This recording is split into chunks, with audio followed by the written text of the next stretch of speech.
Olá, amantes da história! Olá, amantes do cristianismo! Sejam muito bem-vindos mais uma vez aqui a esse canal História e Cristianismo. E se você está vindo pela primeira vez, seja bem-vindo a esse canal.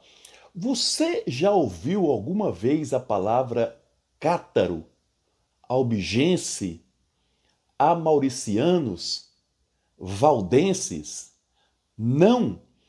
Então, esse é o momento de você conhecer esses grupos, porque eles pertencem àquilo que nós chamamos de heresias medievais. E é isso que nós vamos ver no programa de hoje. Então, solta a vinheta!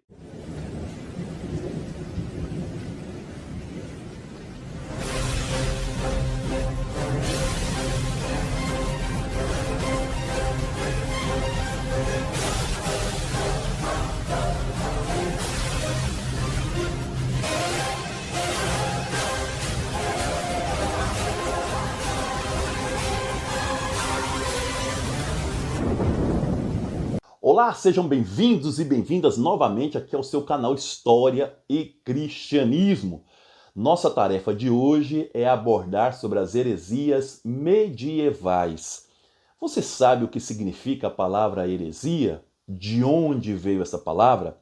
A palavra heresia vem do grego aireses, que significa literalmente escolha. Essa palavra, ao longo da história da teologia cristã, passou a designar uma escolha contrária à escolha aceita pelo grupo institucionalmente definido. Ou seja, a heresia é uma visão contrária à doutrina de fé de um grupo. Quando nós falamos de heresias medievais, nós temos que diferenciá-las das heresias chamadas antigas ou do cristianismo no seu primeiro período. O cristianismo nunca foi singular, ele sempre foi plural, com várias linhas teológicas, várias formas de pensar diferentes. Até então, aceita, mas a partir do século IV, algumas heresias passaram então a entrar em choque de colisão com aquilo que a maior parte do grupo aceitava. Nós lembramos aqui dos arianos, dos nestorianos, dos monofisitas. Então, as heresias do mundo antigo, elas são mais de caráter teológico, filosófico. Elas querem saber se Jesus ele era plenamente homem, se ele era plenamente Deus, se ele era só homem ou se ele era só Deus, se Maria era ou não a mãe do homem Jesus, ou se Maria era a mãe apenas do Deus Jesus. Então, as heresias antigas, elas são voltadas muito mais para a compreensão da Trindade, das pessoas dentro da Trindade. Já as heresias chamadas medievais, elas não trazem esse cunho filosófico e nem teológico.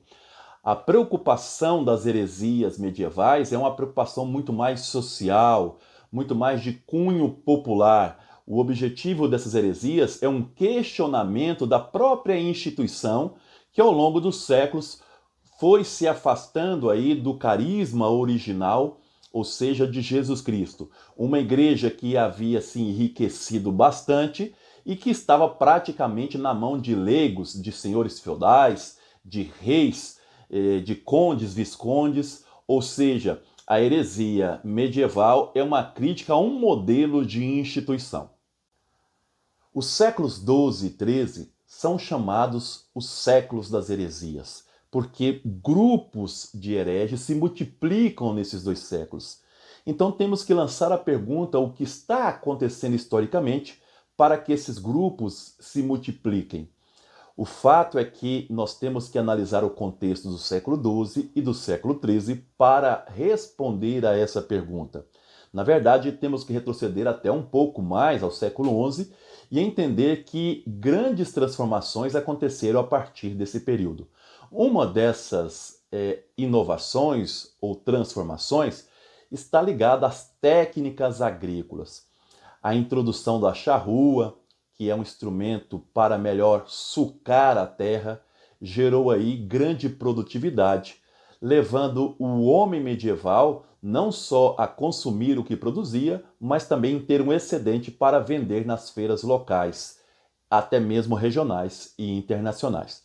O que nós temos, portanto, é uma transformação de uma sociedade que até então era quase que completamente agrícola para uma sociedade que vê o reaparecimento aí da urbanização, um maior destaque para essa reurbanização. Pessoas de lugares distantes começam aí a se encontrar, coisas que não aconteciam antes do século X. Nós temos, portanto, com essa reurbanização, também, além das mercadorias, do trânsito de mercadorias, trânsitos também de ideias, de concepções diferentes, inclusive em relação ao pensar teológico. Não podemos esquecer também da grande transformação que foi o renascimento cultural do século XII. A redescoberta aí do Aristóteles, que foi praticamente não utilizado na Alta Idade Média, o grande filósofo até o século XI será aí o Platão. Esse Aristóteles será mais lido nos meios chamados aí colegiais e posteriormente nas universidades. A grande obra que empreendeu a cidade de Toledo na tradução do árabe, do Aristóteles em árabe para o latim, facilitou então a introdução do pensamento desse filósofo aí em toda a Europa medieval. E os conhecimentos desse Aristóteles, principalmente lido a partir dos árabes, colocavam em xeque as principais doutrinas do cristianismo. Então, tanto a urbanização como esse renascimento urbano foram fundamentais aí para o aparecimento dessas heresias e do questionamento teológico da instituição cristã. Diante de uma sociedade religiosa e hierarquizada como a sociedade medieval, as heresias representavam o pior tipo de delito e deveriam ser punidos com rigor. Mas como não haviam leis que prevessem essa punição, ora os hereges eram tratados com benevolência, ora com rigor excessivo.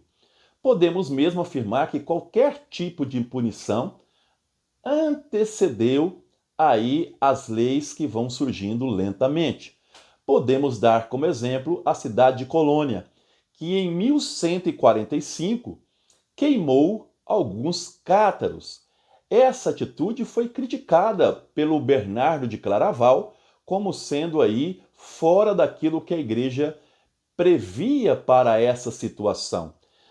Não podemos esquecer que o cristianismo traz como essência uma ideia de caridade, mas nem sempre essa caridade foi aplicada nem mesmo por certos cristãos. Nós vamos então tendo um desenvolvimento progressivo da penalização em relação aí a esses hereges, até surgirem as primeiras leis. A primeira lei que vai surgir vai ser em 1197, quando Pedro de Aragão ele vai então estipular a pena de morte para os hereges. É a primeira vez que uma região como Aragão vai estipular a pena capital para aqueles que cometeram a heresia. Lentamente esse processo vai passar para outras regiões também. Vamos citar aqui as principais regiões em que a pena de morte foi exercida para o combate em relação às heresias. Vamos a elas. Então, Aragão, 1197. Lombardia, 1224. A França, 1229. Roma, 1230. A Sicília, 1231. E aí a Alemanha, 1232. Não podemos esquecer que diante dessa situação de não existência de uma lei, a Igreja vai estabelecer no Concílio de Toulouse, França, em 1229, com o Papa Gregório IX, a instituição chamada do Santo Ofício ou a Inquisição, o Tribunal do Santo Ofício. A ideia era acabar, de um lado, com a brandura em relação à perseguição aos hereges, ou também os exageros causados pelo contrário, aí sem nenhuma legislação. A ideia era que um tribunal poderia ajudar aí numa melhor investigação em relação a essas heresias. Portanto, o Tribunal da Inquisição foi instituída em 1229 no Concílio de Toulouse para poder aí então julgar casos de heresia. Mas a igreja não perseguia os hereges apenas com o Tribunal da Inquisição. Fora também instituída cruzadas, como por exemplo a Cruzada de 1209 em relação aos albigenses, aos cátaros da França. Então nós vamos ter também o braço chamado Cruzadas na perseguição a esses chamados hereges. O resultado dessas heresias não foi muito eficaz, porque estamos diante de uma sociedade totalitária, de uma sociedade extremamente hierarquizada e de uma sociedade religiosa que não permitia qualquer desvio da fé. Podemos dizer, embora esse conceito de cidadania não existisse, que o herege ele foi ao equivalente ao não cidadão, aquele que não era bem-vindo, persona non grata dentro da sociedade medieval. A participação do Estado na perseguição e na punição dos hereges também foi bastante efetiva. Na verdade, a Igreja julgava através do seu tribunal, chamado Santo Ofício, Inquisição, e o Estado executava as penas, naquela velha máxima da cristandade, união, Estado e Igreja. Mas antes do Estado assumir esse papel, a Igreja teve que ameaçar o Estado por algumas vezes. A primeira vez foi em 1148, através do Concílio de Verona, em que ficou definido que se algum líder, se algum governante, se algum responsável por uma região não punisse os hereges, ele seria excomungado.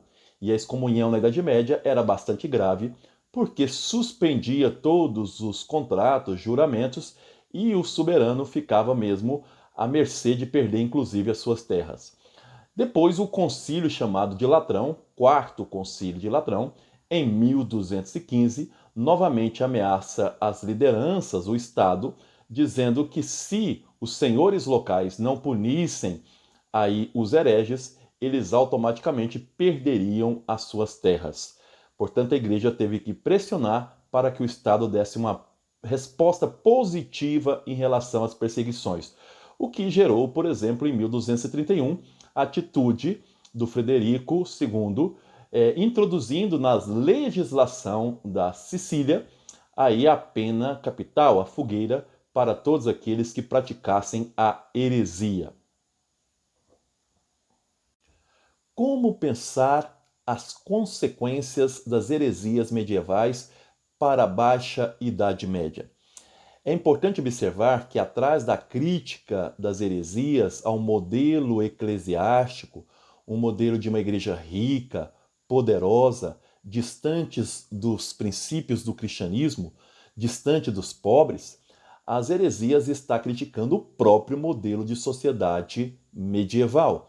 Não podemos esquecer que a igreja representa aqui a base ideológica do Estado, assim como fala o marxismo no século XIX. É importante observar que na crítica ao Estado está justamente a crítica a esse modelo hierarquizado, um modelo que ignora a base da pirâmide, que são os pobres. Os pobres que até então eram isolados durante a Alta Idade Média, agora estão muito presentes e muito visíveis nessa nova sociedade urbanizada. Os pobres estão andando, frequentando as cidades. E eles percebem que existe um descompasso entre uma sociedade que come muito bem, primeiro e segundo estado, e uma sociedade que passa fome e que não tem o mínimo para existir, que é justamente aí os servos, ou os que são servos, esses que estão na base da sociedade. Então essa é a primeira consequência das heresias medievais, uma crítica ao modelo social dessa sociedade que está se urbanizando e esquecendo desses que estão à margem da sociedade. Mas podemos dizer também que as heresias contribuíram, sem dúvida nenhuma, para a crítica da aproximação da igreja com o Estado. A igreja e Estado, que desde o século XI vem recebendo críticas por parte da própria instituição, não podemos esquecer aqui do documento chamado Dictatus Papae, do Papa Gregório VII, que recusa a indicação de membros da igreja por parte de pessoas civis. As heresias também estão contribuindo com essa crítica. Elas querem uma igreja mais religiosa, mais distante desse poder constituído pelo braço secular. Outra consequência justamente é aí a motivação para a criação das universidades. As universidades foram, pensadas pela própria igreja como um lugar onde o pensamento oficial poderia ser pensado, refletido, longe dessas heresias. Portanto, as heresias criam esse locus comum de um pensamento oficial organizado pela própria igreja. Não podemos dizer que as heresias são as consequências imediatas da criação da universidade, mas sem dúvida nenhuma as heresias contribuíram para a existência dessas universidades. E por fim, podemos então colocar as heresias dentro desse contexto da Baixa Idade Média. Uma sociedade urbanizada, uma sociedade que agora tem acesso a textos que até então não tinha, como por exemplo os textos de Aristóteles, traduzidos principalmente pela Escola de Toledo para o latim. Uma sociedade muito mais crítica, uma sociedade onde ideias chegam constantemente através aí das navegações, dos comerciantes, trazendo ideias de fora, ideias novas que criticam essa sociedade. Chegamos ao fim de mais um programa História e Cristianismo, espero que tenha gostado. Se gostaram, curta, compartilha, ative o sininho para que o canal possa crescer. Como referência para que você possa ler e aprofundar em relação às heresias, sugerimos o nome do livro As Heresias Medievais, do historiador chamado Neckmann Fabel. É um excelente livro que faz aí uma grande reflexão sobre essas heresias. Quero pedir encarecidamente para você que gosta do canal, que curte o canal, é muito difícil ter um canal de educação na internet, vocês sabem disso, a valorização sempre é menor do que deveria. Então, estamos aqui numa luta contra a correnteza para que esse canal continue. Então, peço sempre a ajuda de vocês para compartilhar. O primeiro ponto é esse, compartilhar para que outras pessoas possam ter acesso. E se você também pode contribuir para o crescimento do canal, adquirir equipamentos, melhorar a qualidade, você pode aí fazer um depósito nessa conta aí do Pix que está aparecendo para você, de qualquer valor, 50 centavos, R$1, R$2, o quanto você puder, para que o canal cada vez mais possa crescer. Educação na internet é prioritária, inclusive sugiro que vocês procurem cada vez mais canais no YouTube que aí forneçam formação dentro da educação. Precisamos nos fortalecer frente aí a todos os vídeos que nem sempre colaboram aí com a educação. Um abraço, fiquem com Deus.